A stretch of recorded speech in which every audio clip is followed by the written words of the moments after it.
I'd like to call to order the Executive Committee meeting Wednesday, October 22nd, 2025. We'll start off with a roll call. Mr. Hess? Present. Ms. Polk? Present. Mr. Seroy? Present. Ms. Weber? Present. Ms. Parker? Mr. Carrico?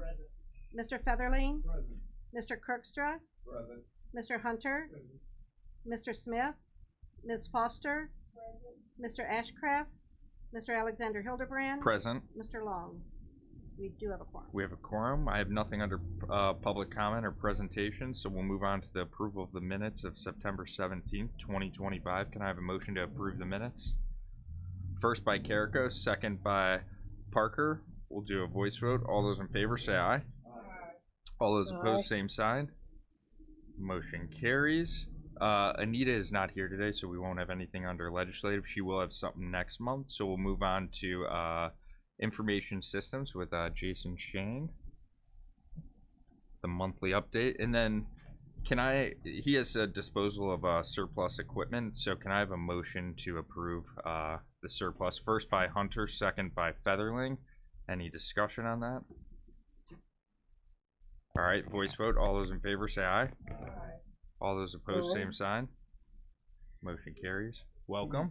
Good morning, Chairman. Morning. Good morning, ladies and gentlemen. I'll try to be quick. We did a lot of upgrades this month. We're finishing up the Windows 11 project.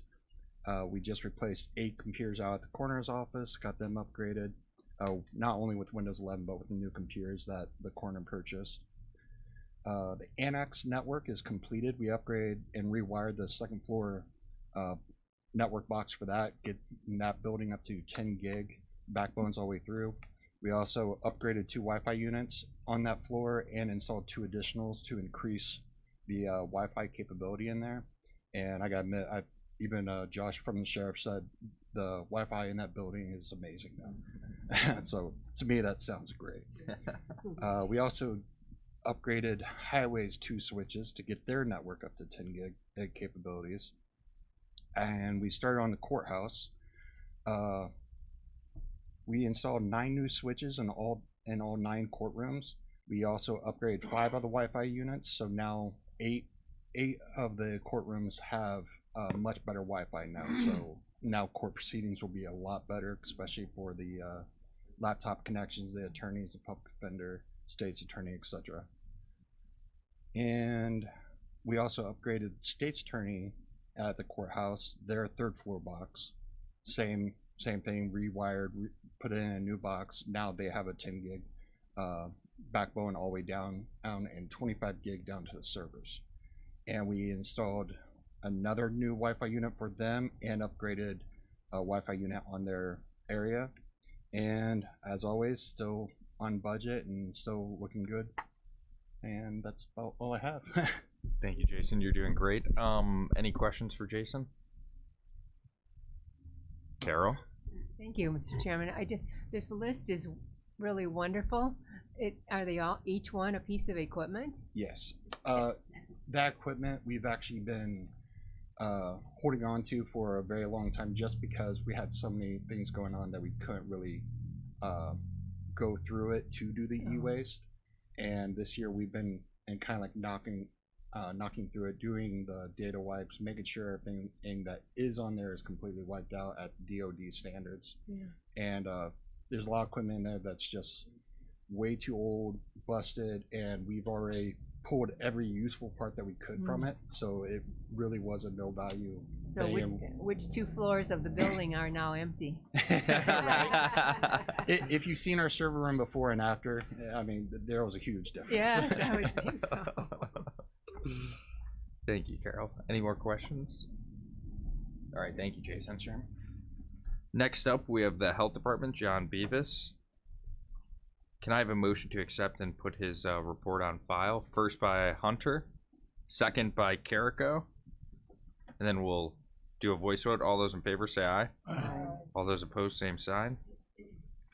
All right, motion carries. Aye. Welcome. Good morning. Good morning, Mr. Beavis, Mr. Chairman. Let me just say before you give your report, because I'm not sure how long I'll be here.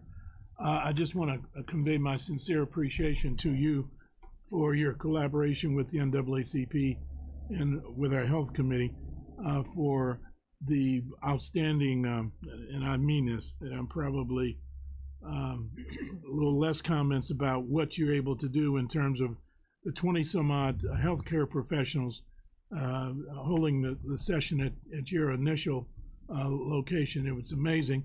Let me just say that John and NAACP, Jeanette Jones, were responsible for pulling together about 26 healthcare professionals in terms of dealing with the public in terms of all kinds of scenarios and being available for utilizing their expertise on the questions that came from the crowd, the attendees. It's really amazing in terms of the questions that were posed to the attendees. And it was just amazing because people had questions about their own respective issues as well as family members and just general questions about health in general. And your venue was utilized, for that. And I just want to convey my sincere appreciation Thank since you. I was there. Thank you. I'll let the staff know that. And yeah, I love Jeanette, and we're collaborating on hopefully some future events too. Okay.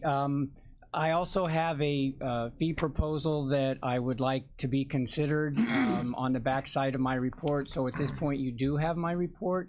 I'll just entertain any specific questions about that, and then if not, then hopefully I do have some notes regarding the second item on the agenda for environmental health for the health department.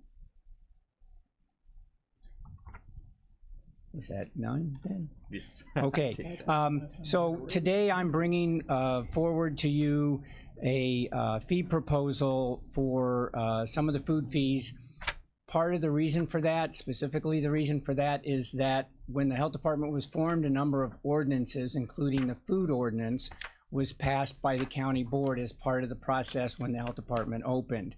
So any of the fees that are in those ordinances specifically, and in this case the food ordinance, when they're recommended for raising them to the Board of Health, which they were approved last week unanimously by the Board of Health, they then need to come to the executive session of the county board, and then if passed or not, then it would go to the full board for the November meeting, which is what I'm trying to keep this on pace for. So that being said, some of the notes that I would have, and then we can get into the questions. You should have the information before you in regards to the great work. And then I have Dana James here. He's one of the health inspectors who was instrumental with Keith Winowski, the environmental health director, to help put together this information for you, the cost studies to determine and show what our costs are for and why we're asking for what we're asking.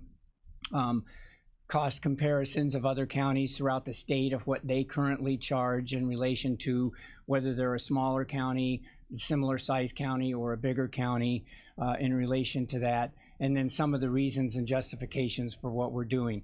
So the last fee increase that we came before here in the board to ask for was in 2019, so that was 6 years ago. Typically about every 5 to 6 years is when we need to look at that, and that has been discussed before with members of the board before. Some of you who were on there then, we've conveyed that without building a mechanism into the system, which we do not have currently and aren't proposing currently, where it would automatically raise and then we'd never need to come before you. Every 5 years we have to look at the costs, do the cost analysis, and determine, are we falling behind the times in relation to keeping up with staff salaries, equipment, supplies, utilities, those kinds of costs. So 2019 was the last. For most of the proposed numbers, we're still at or below what other counties are charging. Each year, as I said, the costs for salaries, utilities, expenses, supplies goes up approximately 2 to 4%. The $100 increase that we're asking for our category 1, what used to be called the high risk, those would be your largest facilities, your restaurants where there's more of an opportunity for there to be a complaint or a suspect or an actual foodborne illness outbreak that would need to be investigated. Those are required to be inspected 3 times a year. And then the category 2, which are going to be more your fast food restaurants, your Steak and Shakes, your Chipotle's, your McDonald's, Burger King's, places like that. Those also have an opportunity for a risk of an incident happening, but not as great because most of those are prepare, to order, not having things that are left over, for example. And that increase, we are looking at a $50 increase. So the category 1 is 100 that we're asking to increase, and the category 2 is a $50 increase in relation to what we currently charge. And then the low risk, which is going to be like your retail grocery stores, gas stations, little hot dog turners, those kinds of things, those are considered lower risk. We're keeping that the same. We're not asking for any increase there. We didn't see any justification for that.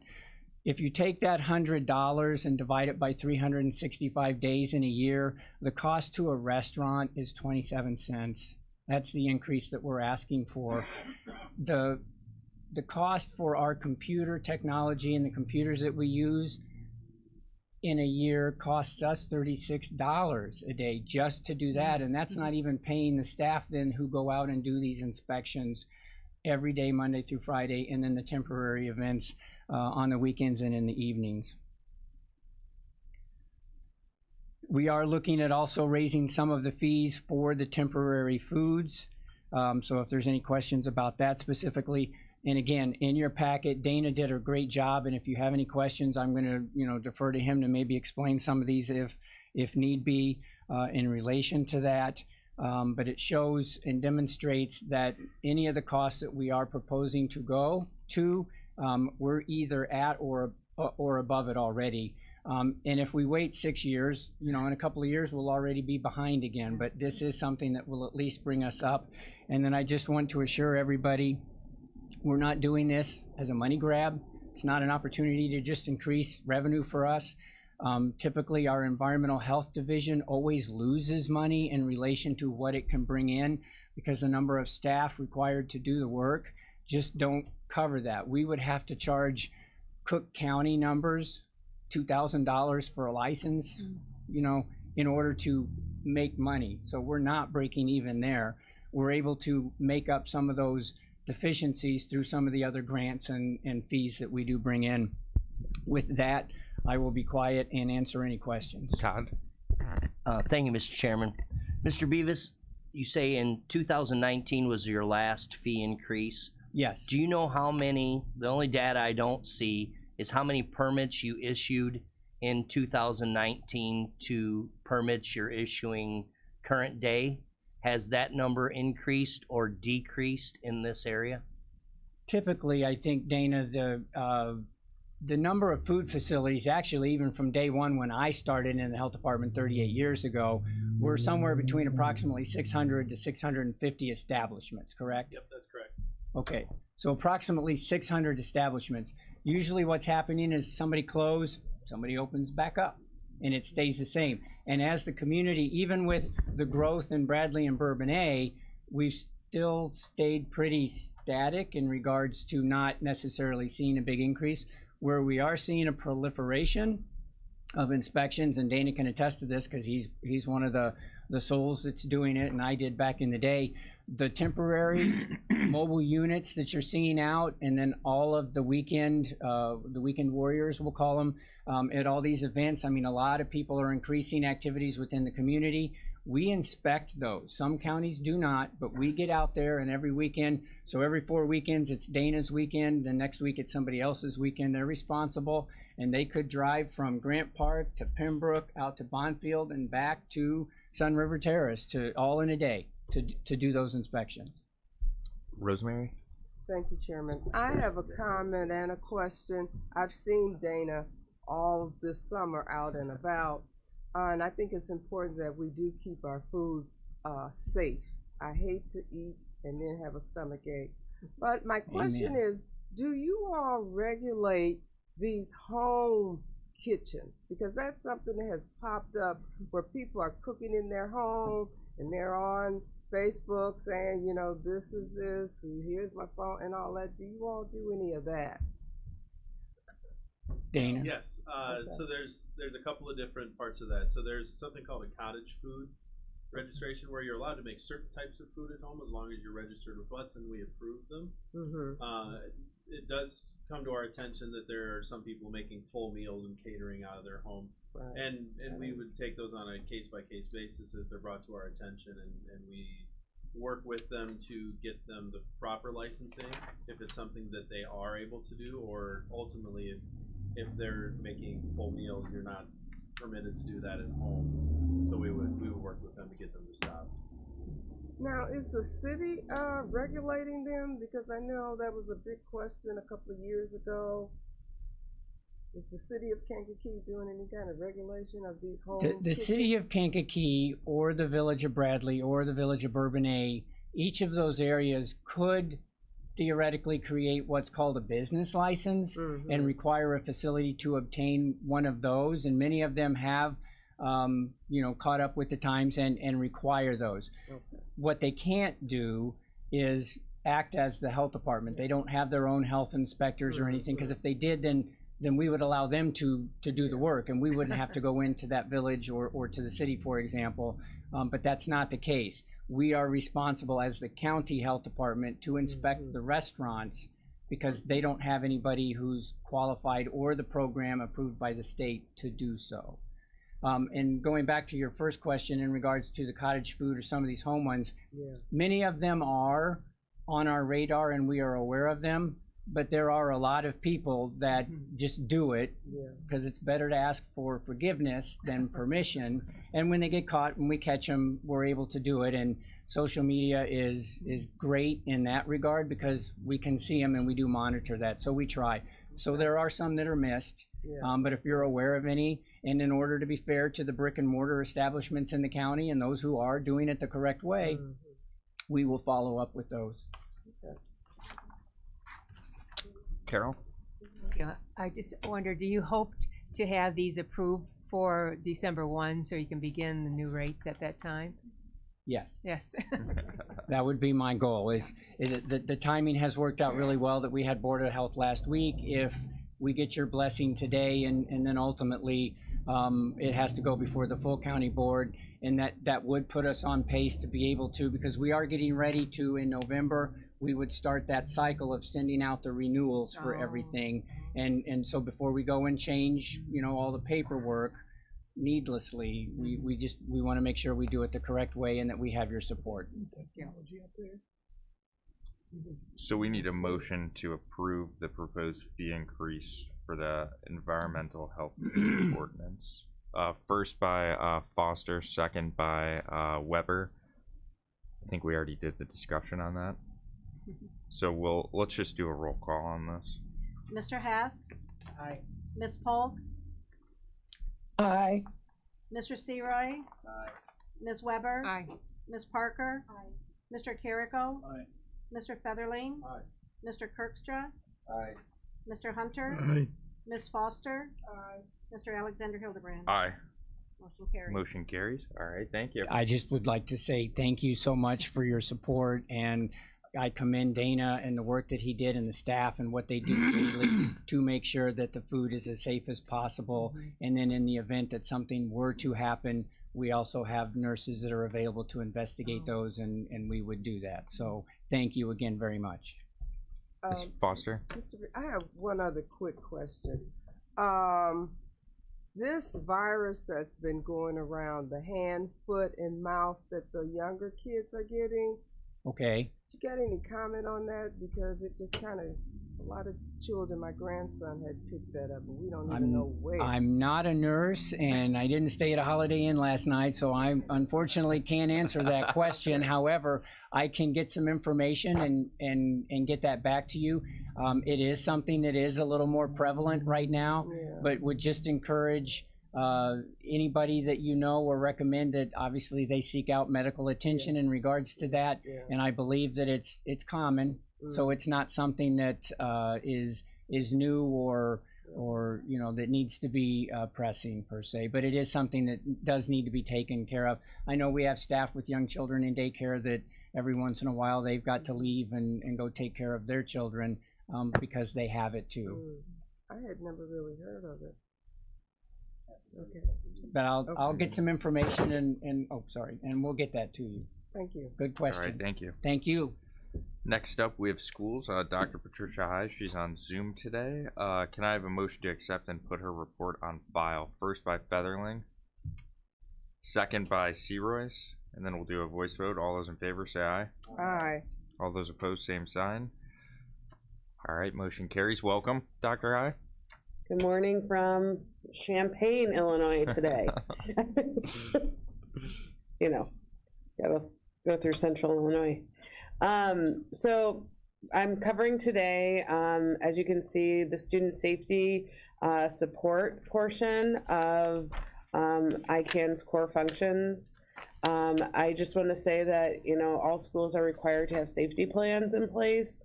It's our job to make sure that those safety plans are in place. We can't dictate exactly what's on those safety plans, but we do regulate that they have one, and that like either the sheriff or local police departments, EMA, are all part of the development of those crisis plans. So we do sit in on various meetings with our school districts regarding safety. It's kind of a lengthy process. My office, we actually have a crisis plan that we're making adjustments to, and we sat down with our township fire sheriff and went through our crisis plan and are currently modifying that just because of, you know, we have different sides of our building that need to have plans in place. An event of whether it be like tornado, fire, or, you know, active intruder. So that's kind of part of the student safety supports that we provide our districts. We also host PD regarding those school district crisis plans and threat assessments. The second thing I want to talk about is our Kankakee County Reunification Team. There's a cool acronym for it, but I'll just spare you the acronym. But we have organized a reunification team with different school district representatives that go to a location in the case of an evacuation of a school or district. And we collaborated with the sheriff, EMA, local police departments, and it's very detailed because, again, these could be young kids that have to be evacuated, and so there's a huge process. We work closely with different locations where that reunification would happen, and I'm just thankful for Kankakee County, the sheriff, and EMA to help with that coordination. It was a year in the making. We're in year 2 of actually having that reunification, and we do a training each year. And I think we had over 100 people at this last training. So, questions? Mr. Hunter. Thank you very much, Mr. Chairman. Dr. High, I did a couple things. I'd like to applaud the efforts of Dr. Lance and Dr. Gilbert, School District 111. They're all-stars. They are. And yeah, in light of the ICE activities, I know that Chief Kidwell and Dr. Lance issued a statement. What is your involvement in terms of interfacing with all the superintendents in the county? So ISB does have non-regulatory guidance regarding ICE procedures. We do, what I did is I distributed that information to all area superintendents. I actually have a superintendent calling me right now, hold on. I distributed that information. I did have a couple superintendents that actually reached out to me concerning some different scenarios that they wanted to kind of talk through. So we kind of collaboratively came up with a plan, but there is non-regulatory guidance. I also, because it does affect our truancy staff, I did actually kind of talk with our truancy staff, and our truancy director met with the truancy staff because we want to make sure that they understand what that non-regulatory guidance states, and the kind of the process and procedure in which our office would follow. Thank you. No problem. Mr. Searoyce? Thank you, Mr. Chairman. Dr. High, I'm sure you probably just forgot, but it is National School Bus Safety Week. I was gonna say it. And, I was gonna say it. I just would like to note for the community that, you know, just be aware that there are yellow buses moving at all hours of the day and sometimes night, and they're full of our precious cargo. So just kudos to all the bus drivers out there that get up and do the job day in, day out through weather and elements of things that you wouldn't even imagine. So I just thank you, Dr. High, for mentioning that. I was coming. Thank you, Todd, for everything you do. Really, thank you, Todd. Any more questions? Comments? All right, thank you very much. I'm sorry I have to leave. I have another meeting, but have a great day, everybody. Thank you.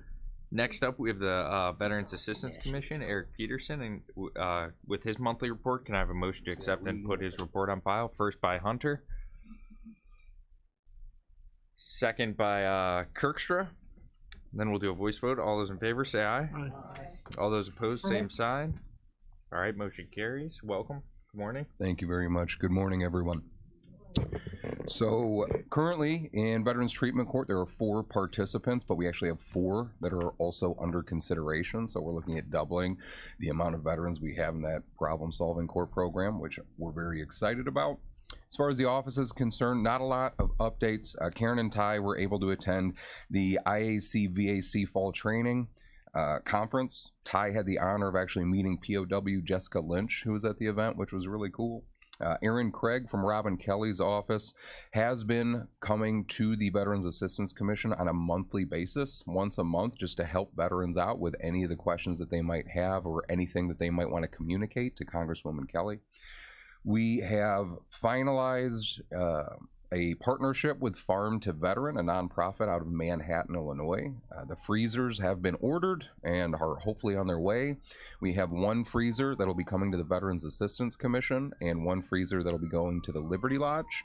And Farm to Veteran will also be providing meat, eggs, and produce that they will hopefully be able to send on a regular basis to both locations, all of that being completely covered by Farm to Veteran. So they're an incredible nonprofit, and we're very thankful that they were able to help us with that. We've also Are you going to do any communicate with the media on this stuff? I mean, that's quite an asset. Once we get that in and it starts going and we know how it works, we'll absolutely do that. Farm to Veteran is actually working with Congresswoman Kelly to partner with all of the Veterans Assistance Commissions in her district first to see if they can start providing high quality food at no charge to the veteran community. So it's very preliminary right now, like we're in the early stages, like the freezers are on their way, but I'm really excited to see how this grows. And again, just very thankful for them. Eric, just take it from an old dog, you know, I would do a press release and also interface with the radio stations as well too, and get that stuff out there and communicate with the churches, KC, and also community-based organizations, Garden of Prayer, KCCSI as well too. I mean, that's phenomenal what you're doing. That's amazing. I appreciate that. Farm to Veteran initially, they're based out of Manhattan, but they started branching out into other states because they didn't realize how much of a need that there was in Illinois. But since they've started working with us and surrounding VACs, they've understood that they might need to refocus their efforts on concentrating in their state in Illinois because, you know, food scarcity is real. So I just hope that we can continue to build that relationship, and we will definitely. Yeah, and kudos to you. I mean, your report, especially your oral report, is phenomenal in terms of providing us with information. Thank you. That's important, you know, because of, you know, our veterans, you know, who put their lives out there, you know, for us, you know, for freedom, and God knows where they have to go, where they're deployed. But we really appreciate the verbiage that you provide to us because it's a learning experience. I'm happy to do it, and I appreciate all of the support that you guys have provided for us so we can continue to do that job. So thank you for that. And also H-Wave. So H-Wave is an organization that works. They have essentially like a TENS unit but a modified version of a TENS unit to work with veterans that are experiencing great deals of pain. So what we've done is we have asked somebody from H-Wave to come to our office once a month, because a lot of the veterans that we work with are very hands-on, and that way he comes in, no charge to us, no charge to them, and he's able to demonstrate the product with any veteran that wants to try it. That way they can see if it works for them. And because we're located right down the hall from the community-based outpatient clinic, that veteran is then able to go to that CBOC, request from their treatment provider, I would like this device, if they find that it's beneficial, and then they can get it sent to them at no charge. So we're also able to provide that service by, again, partnering with both the community-based outpatient clinic and H-Wave at no additional cost to anyone, especially the veteran. So very thankful for that relationship as well. Last meeting, I spoke about some potential renovations that we were thinking about and talking about in regard to the front office of the Veterans Assistance Commission. We have not made much progress with that. I sent an email out to Finance Department of the county, Steve McCarty, and also Colton, to have a meeting just to discuss what we were thinking, to ensure, again, that everything that we are doing is correct, and just making sure that we're making all the right decisions and handling this the way that it needs to be handled. They got back to me very promptly, but unfortunately they just let me know, Steve McCarty let me know that he's got a lot on his plate right now. He asked respectfully if we could have that meeting in early November, which I said absolutely. So at this time, I have no other updates in regard to that, but as I get more information, I will make sure that I share all of that with you. It's budget season right now, and I'll be with you at that meeting. So. Yep, yes. That sounds good. I appreciate that. And then also, Karen and I presented on veteran benefits and fraud at the NAACP State Conference at the Quality Inn in Bradley. We had some really great feedback from the attendees there, so I really appreciated being able to go in there and talk about what we're passionate about. In our report, the only other thing I wanted to mention is you'll notice that there's a new registrations tab that we've created on the far right of the first page, because we wanted to start to track how many new veterans we were actually getting in our office now. And so far for this year, we're at 219, which is great for our county size. Other than that, upcoming events, I wanted to let everybody know that this Saturday would be the Liberty Lodge fundraiser at the Bradley American Legion at 4 p.m. to 7 p.m. We are working with Bear Construction, and the money that is raised is going to be going towards some beautification efforts for the property.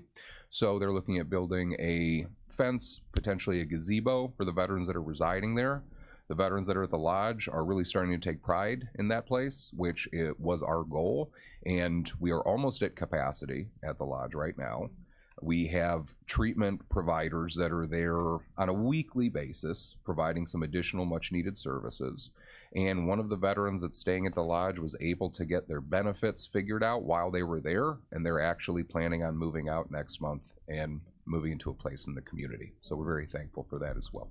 Mr. Hunter? Thank you very much. I'm going to leave here, Eric, but you know, Dr. Crawford with the land bank, I talked with him about some of the equipment that's at the Jaffe Drugstore. They're going to be cleaning out pretty soon, and he mentioned that he's going to be offering the walkers and some other equipment to you guys, to the veterans place in Manteno, and maybe you can get some of that equipment as well too. Additionally, if you might, on my way over here today, I saw a big rack of cards, all types of cards that he didn't mention in terms of the equipment they're going to have. Maybe you could hit him up for those cards that maybe some of your veterans could use, or maybe the veterans facility in Manteno could use for them to send out to their respective relatives. But anyway, because you know Dr. Crawford's leaving at the end of the month, so if I were you, to do on your to-do list, you may want to give him a holler today and see how the distribution of the equipment could be expedited. Yeah, I'd be happy to do that. Thank you for that information. With the Veterans Home, it's kind of tough because typically in my experience, if it's anything that's been used in the past, they typically don't take it. It's new. It's oh, new okay. stuff. New equipment. If it's brand new, yeah, I can absolutely it's just been reach out. sitting there. That's phenomenal. Okay. Yeah. Thank you. Yeah. Thank you for that. Sorry. Carol? I'd like to also mention that Thursday at Chicago Doe, from 4 to 8. There's a fundraiser for Operation Headspace and timing. So I appreciate that. Thank you for mentioning that. Outside of that, and outside of the Liberty Lodge fundraiser on Veterans Day, because Veterans Day is right around the corner, I wanted to make sure that I invited everybody to our Veterans Day ceremony, which was at 10 a.m. at Small Memorial Park in Kankakee. But other than that, unless anyone has any questions, that concludes my report. Tinker? Thank you, Mr. Chairman. Eric, I'm really proud of how our Veterans Assistance Program is working here in our county. Thank you. I was privileged Saturday. I was at Governor State University, and I took a break. And when I went downstairs, they had a huge Veterans Fair, and it was amazing to see all the services that counties are offering to our veterans. Every service was there. And different hospitals, medical services, homes. It was amazing. I walked down every aisle to just see what they were offering and the amount of veterans that were in attendance that day. So I am so pleased that our communities are taking a big step to providing those services. So, but I'm very proud of our Kankakee. So thank you so much for what you do. No, thank you very much for those kind words. I appreciate that. We were also at that event as well. Were you because there? we get some veterans from not just our county, but sometimes veterans come from all over to come to our office. So we attended that event as well. It was wonderful to see the amount of people that were there and being served by these organizations. So I was really happy for that to happen that day. Thank you. Yeah, thank you for sharing that. Any more questions? All right, thank you very much. Appreciate it. Thank you, everyone. Next up, County Administrator. She is actually out on county business today, so we're going to move on to Community Service. We'll go to the County Assessor's Monthly Report. Eric Blair, come to the front, and can I have a motion to accept and put his report on file? First by Carrico, second by Searoyce. Then we'll do a voice vote. All those in favor, say aye. Aye. All those opposed, same sign. Aye. All right, motion carries.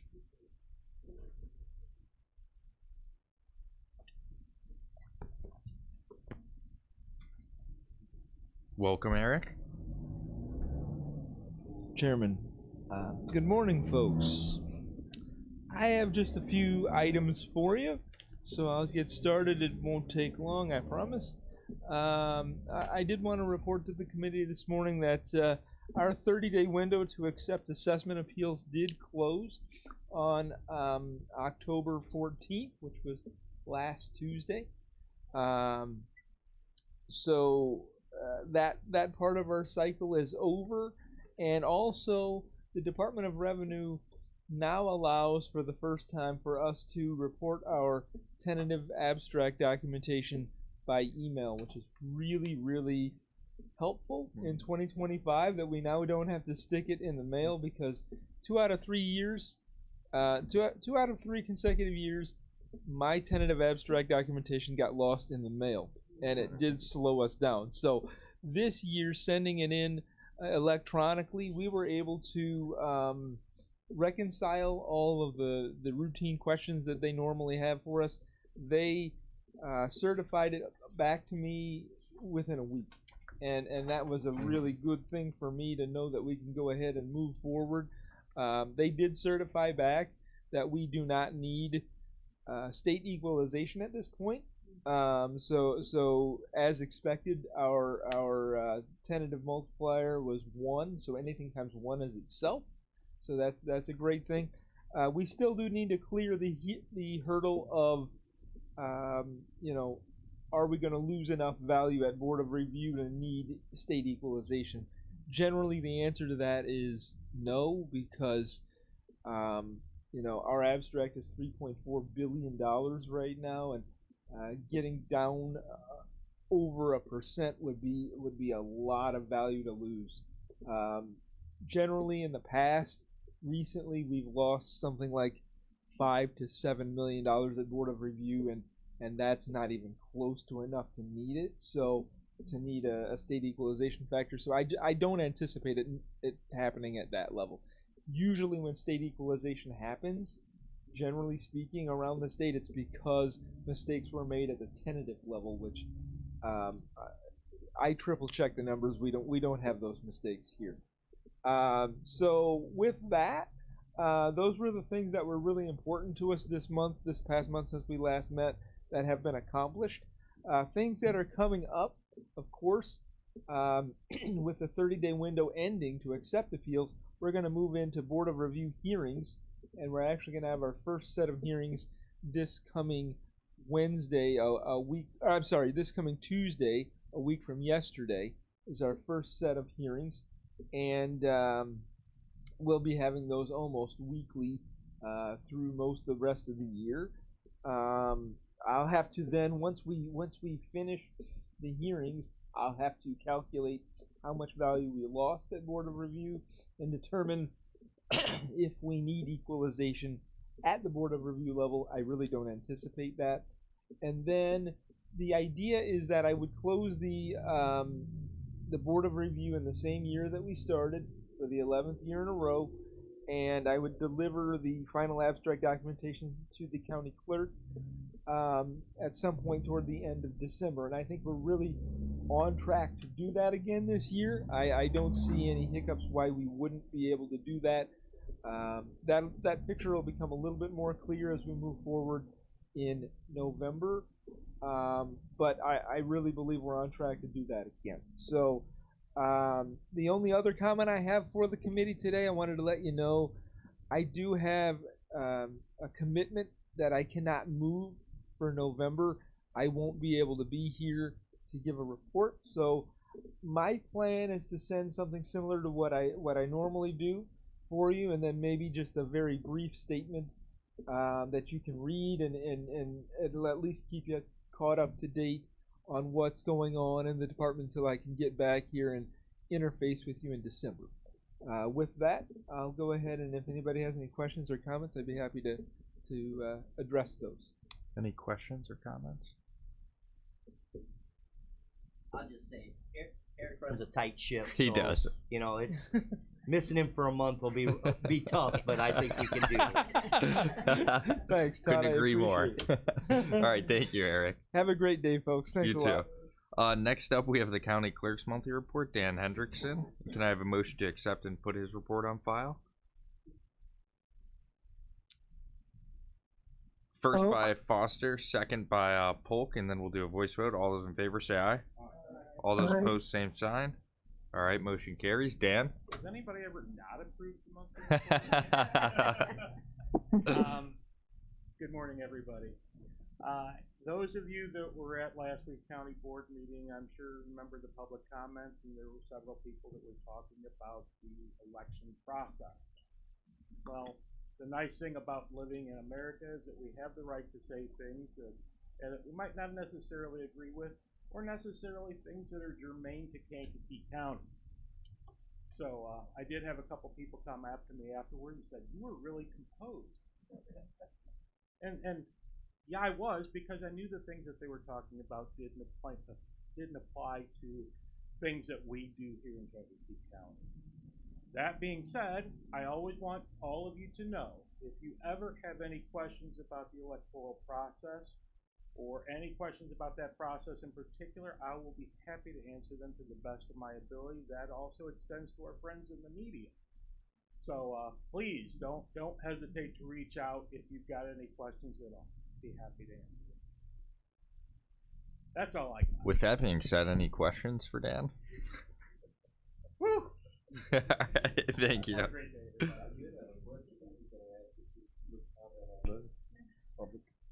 Thank you very much. Thank you, Dan. Next up, we have the Recorder's Monthly Report. Lori Gadbois. Can I have a motion to accept and put her report on file? First by Hess. Second by Searoyce. And then we'll do a voice vote. All those in favor say aye. Aye. All those opposed, same sign. All right, motion carries. Good morning. Good morning. No questions? Yes, Karen? Sorry, Matt. No, you're good.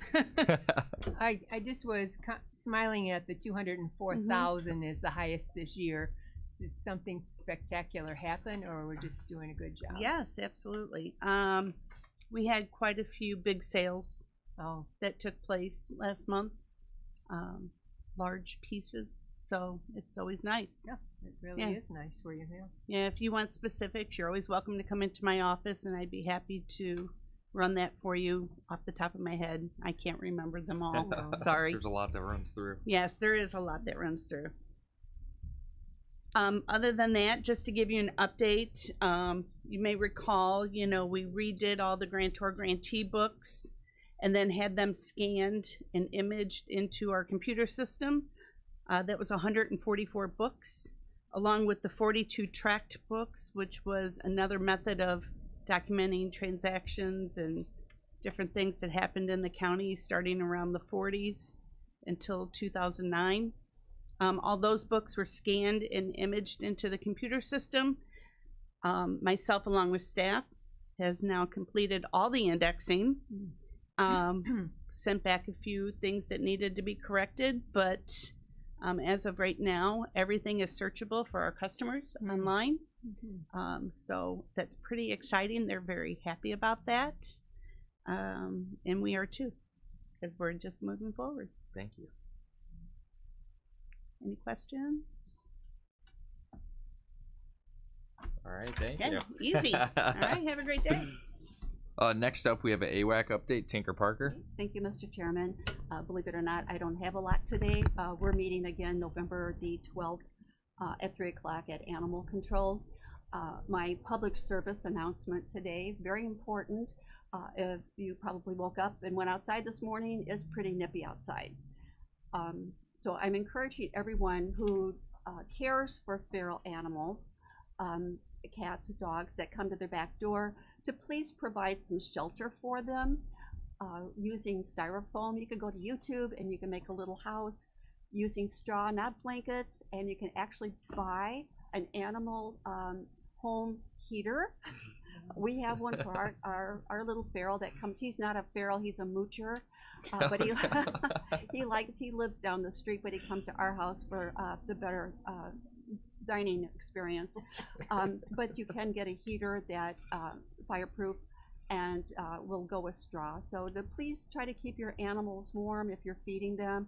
Better yet, try to trap them, have them spayed and neutered to take the population down just a little bit so we don't have to worry about those babies being outside in the cold weather. Thank you very much, Tinker. Any questions for Tinker? All right, we appreciate you. Thank you. Next up, we have under administrative, we have appointments, reappointments, and resignations. The appointment of Jim Scoff to the Kankakee Waterways Advisory Subcommittee, the resignation of Matthew Olszewski from the Kankakee Regional Land Bank Authority, and the resignation of Brian Porter from the Zoning Board of Appeals. And can I have a motion to combine and approve those? First by Carrico, second by Polk, and then we'll do a voice vote. All those in favor say aye. Aye. All those opposed, same sign. All right, motion carries. Next up, we have openings. We have one opening on the Regional Planning Commission, 5 opening on the GIS Committee, 1 opening on the Will Kankakee Regional Development Authority, 1 opening on the Emergency Telephone System Board, 1 opening on the Kankakee County Housing Authority, which needs to be a tenant, 1 opening on the Kankakee Regional Land Bank Authority, 1 opening on the Zoning Board of Appeals, 1 opening on the BM Lewis Drainage District, 1 opening on the Clausen Park Drainage District, 1 opening on the Mantino Drainage District number 3, 2 openings on the Momence Pembroke Union Drainage District number 1, 1 opening on the Momence and Yellowhead Drainage District number 1, and 1 opening on the Raymond Drainage District number 1. And that's it for openings. No, I can't. I read that fast. So anyone that knows of anyone that wants to be involved in these openings, reach out. We have a application online. Fill it out, turn it into us, and we'll review those and possibly appoint you. Do we have anything under new business? Mr. Seaver, Mike's already on. Thank you, Mr. Chairman. And this is just, I'd like to get the committee's thoughts and maybe the administration's thoughts on proposing a moratorium on wind farms and solar farms in the county, if and what impact that would be on our fee structure. Okay.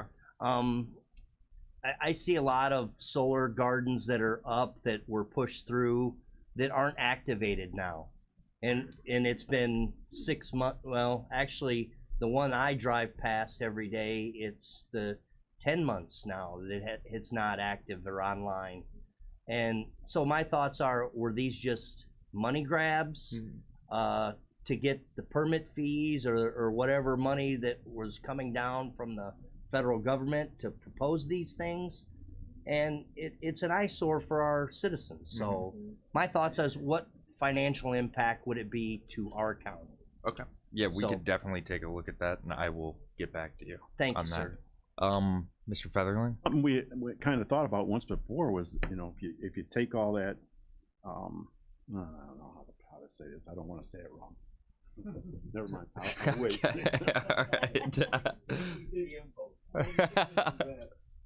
If we look at the structures of the fees and stuff that we aren't getting for things, you know, it'd be a good thing to looking at something like that. Right, and Dell talked about, you know, yesterday with the House bills that could potentially, you know, affect Yeah, us they with wanna- the they cap wanna- on the permitting fees. That's So that's public another stuff. thing that, you That's know. public stuff. They want to cut the fees down Yeah. with a flat fee, and we can't do that. So I Yeah. don't know how that's going to happen. No, it'd be hard for us to keep up employee-wise with these bigger solar farms that we have to go out 3 times a week, and the fees are potentially capped at $75,000. And you have the project for 3 or 4 years, and you know it's just hard on our planning department potentially taking away those I always fees. thought we should talk about a performance bond also for those guys when they come out to build a $20 million solar farm, then you just need to post a $20 million bond to complete the project. Because if you start a building, you're financially in lock for that. But they use government money for most of that when they put those in. So that money, who knows where it's going and where it's coming from. So. Anything under old business? Mr. Haas? I'll take a motion to adjourn. Motion to adjourn. Second that. Second by Kirkstra. And then we'll do a voice vote. All those in favor say aye. Aye. All those opposed, same sign.